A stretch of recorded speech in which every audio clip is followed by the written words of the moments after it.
Vowels की बात करेंगे, यानी कि स्वर की बात करेंगे कि हमारे जो भाषा है, हिंदी या इंग्लिश ले लो, तो उसमें स्वरों का क्या महत्व है। हम जो व्यंजन बोलते हैं उसमें साउंड किस तरीके से आती है, आज हम इस पर खुलकर बात करेंगे। क्योंकि अक्सर इसमें कंफ्यूजन रहता है कि इंग्लिश में जिसे हम योगा बोलते हैं, हिंदी में हम योग बोलते हैं, क्यों? ये डिफरेंस आज मैं आपके सामने रखने वाली हूँ। ध्यान से देखें, बिना स्किप किए पूरा वीडियो देखें, और अगर अभी तक सब्सक्राइब नहीं किया तो जल्दी से सब्सक्राइब कर दो, लाइक कर देना अगर अच्छा लगे, और शेयर भी कर देना अधिक से अधिक अगर आपको लगे कि हाँ दूसरों तक भी ये बात पहुंचनी चाहिए। तो चलो शुरू करते हैं आज की क्लास अरुणा कालिया के साथ। अरुणा कालिया की क्लास में आपका स्वागत है। हिंदी व्याकरण धारा के अंतर्गत आज मैं लेकर आई हूँ वॉवेल्स, यानी कि स्वर। स्वर हिंदी में जिन्हें स्वर कहते हैं, इंग्लिश में उन्हें ही हम वॉवेल्स बोलते हैं। पहले हमें वॉवेल्स की डेफिनेशन समझा दूं कि ये क्या है। A vowel is a sound such as the ones represented in the writing by the letters A, E, I, O and U, which you pronounce with your mouth open, allowing the air to flow through it.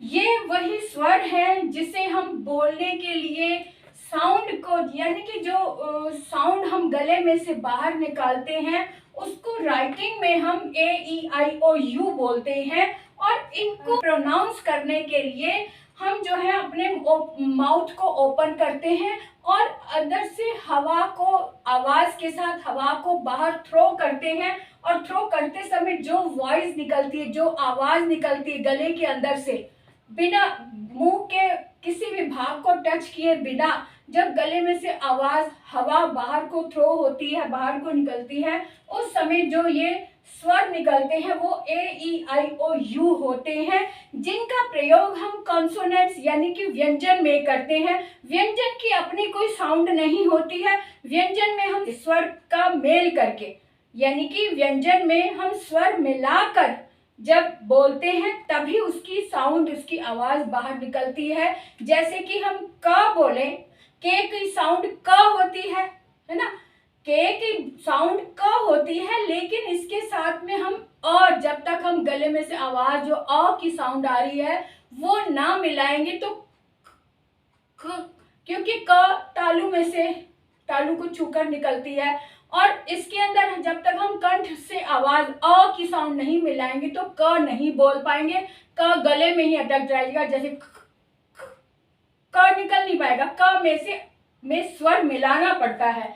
बिल्कुल उसी तरह से हम हिंदी में हम स्पष्ट कर सकते हैं कि क में स्वर मिला हुआ है। जैसे ये क है, क में ये जब स्वर नहीं होता तो नीचे हल लगाते हैं, और इसमें हम अ लगाएंगे, तब हम इसको क बोलेंगे, तब हम इसको क से कबूतर बोलेंगे।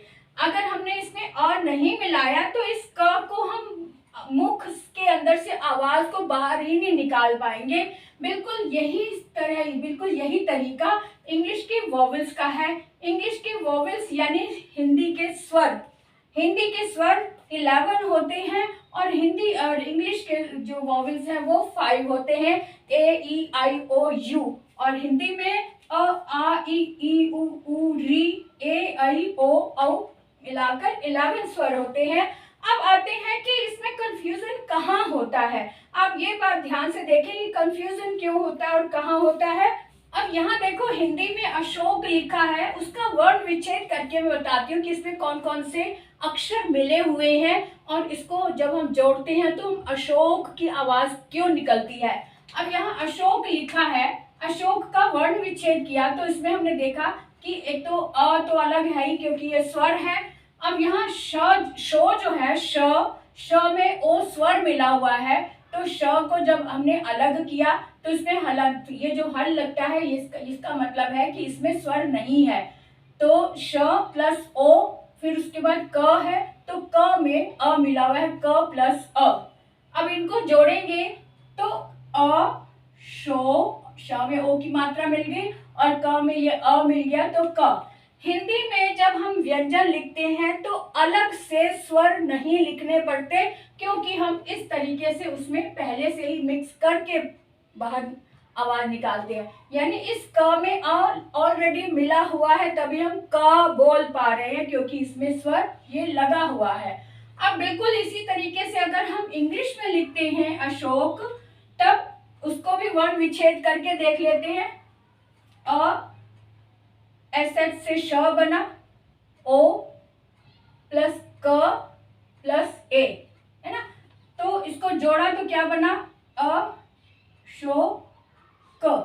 तो यहाँ पर के ए साउंड ए अलग से दिखाई दे रहा है, लेकिन क्योंकि ये कॉन्सोनेंट है हिंदी में, इसके अंदर दिखता नहीं है और इसमें दिखाई दे रहा है, तो इसका मतलब ये नहीं कि अ की साउंड अलग से निकाली जाए।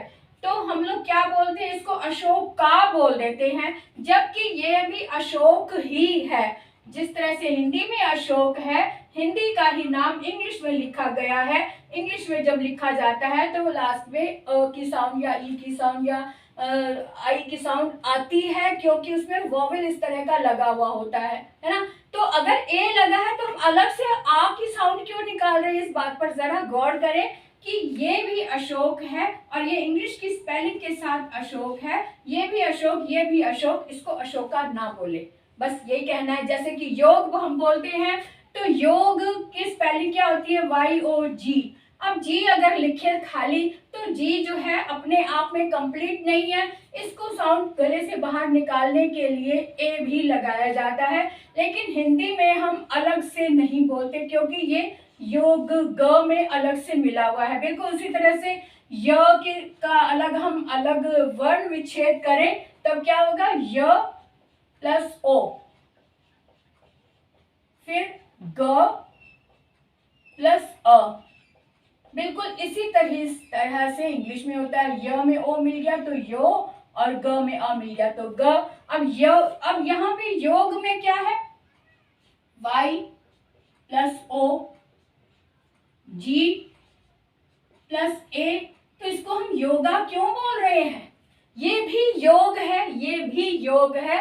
यही छोटा सा फर्क है, उसमें ए दिखाई देता है, इसमें दिखाई नहीं देता, और इसी बात का कंफ्यूजन रहता है हर समय, और हम लोग इसे गलत प्रोनाउंस करते हैं। इस बात का आप ध्यान रखें कि जो हिंदी में जो शब्द बोला जाता है, जो नेम है, जो जिसको जो प्रोनाउंस करते हैं हिंदी में, तो इंग्लिश में भी वैसा ही प्रोनाउंस करना चाहिए, क्योंकि नाम तो नाम होता है, नाम में कोई चेंजेस नहीं आते। ठीक है, तो इस बात को ध्यान में रखते हुए मुझे बताएं कि मेरी बात कहाँ तक सही है और आप इससे कहाँ तक सहमत हैं।